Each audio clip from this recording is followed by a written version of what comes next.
Hello Unity developers, today I'm showing you my new asset for the asset store. I call it advanced gemstone shaders. As you can see here are many gemstones, very fancy, and I'll show you how to do it. Now let's check out this sample here. This is the first sample here, the normal gemstones. In this package you get, at this time you get 5 shaders. In the future you may get more from updates. So if I do some work on such shaders in the future, then I will include these, of course. So just for, let's make a quick check. We check out here this stone here. Oh god, they are a bit clamped together, and here you see, yeah, these are very shiny and fancy. And you see here, this is one sample of a blue gemstone. Here you can see color. This is the color of the outside. Like, for example, here the alpha channel, if I do it, make this full, you don't see the inside anymore. Here you see the inner part is obstructed by the outer rendering, so I revert it. Here you can some multiplier. This is the fire color for the inside. You see this. You see this is in the it's at the inner faces here. And now another multiplier to power it. As you see, you have fully control over how your gemstone will look like. Let's revert it, and here you see the standard gemstone stuff. You can apply a texture here. I don't know who would do this, but well, however, whatever. And here you see 2 cube maps. They are here. Let's try to change this, and you see this is the outside, and this, let's change it. You see here, this is the inside. So you have 2 cube maps, one for the outer part and one for the inner part, and with this you get this kind of gemstone stuff. And another thing is, I stop this rotating object now. I turn it off. You see here, these gemstones, they are somehow animated. It's because there is the last parameter. I'm in the 2D mode. Let's select this. Here you can set a rotation speed. This describes the some kind of animation speed. What this does, it rotates this reflection texture, so you get this somehow magical effect you may want in your game. If they are somehow magical or whatever. This is the first shader. Let's go to the second one. Here you can see these shaders, and let's go to the samples and select the realistic one. Now you see here, they look almost the same, but they are different, because now they are using this reflection probe. If you select one, you can see what's going on here, and you see here what happens if there's no reflection probe. The gemstones will turn black or have a very simple color. Here you can set main texture, main color, the same with the reflection and refraction for the inner and outer stuff. Here is a little difference because the reflection probe, I'll show you what happens if I disable it.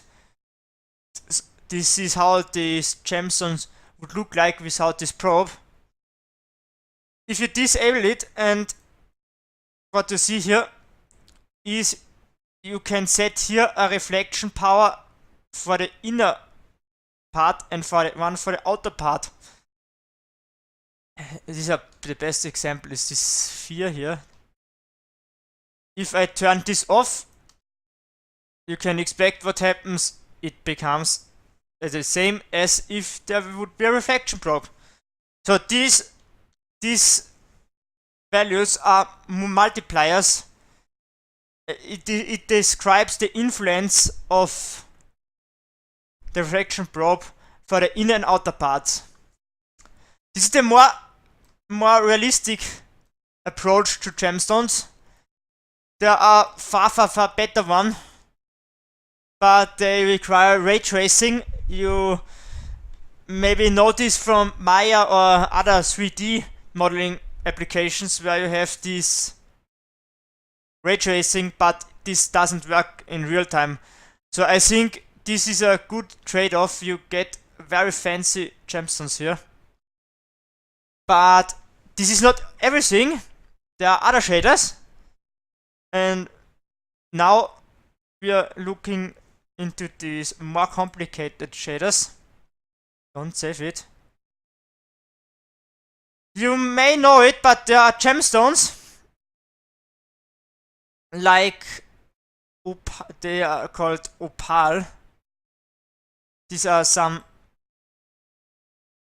I don't know how I should tell it. These are some very fancy gemstones, and they are opaque. They are not transparent. And here is one of these experimental shaders. You see here some sparkle, but only at these spots here. And this can be in every color, and you can set and play around with these values for this shader. There are two kinds, one with these reflections here, and one without this. I'll show you this same thing.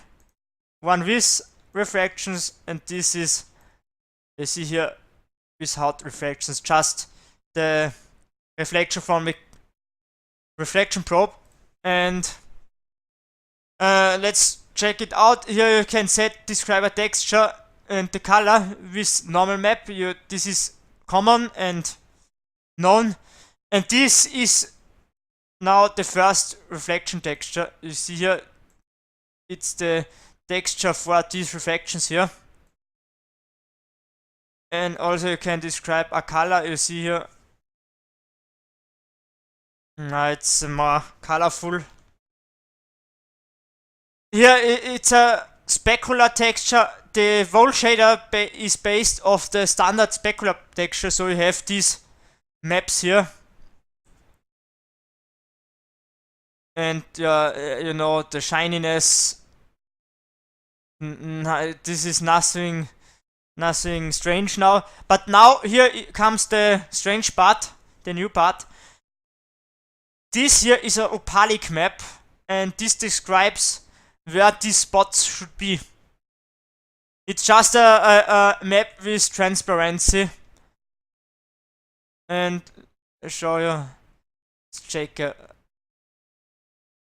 And here you see the part of where this opaque stuff should be and where not.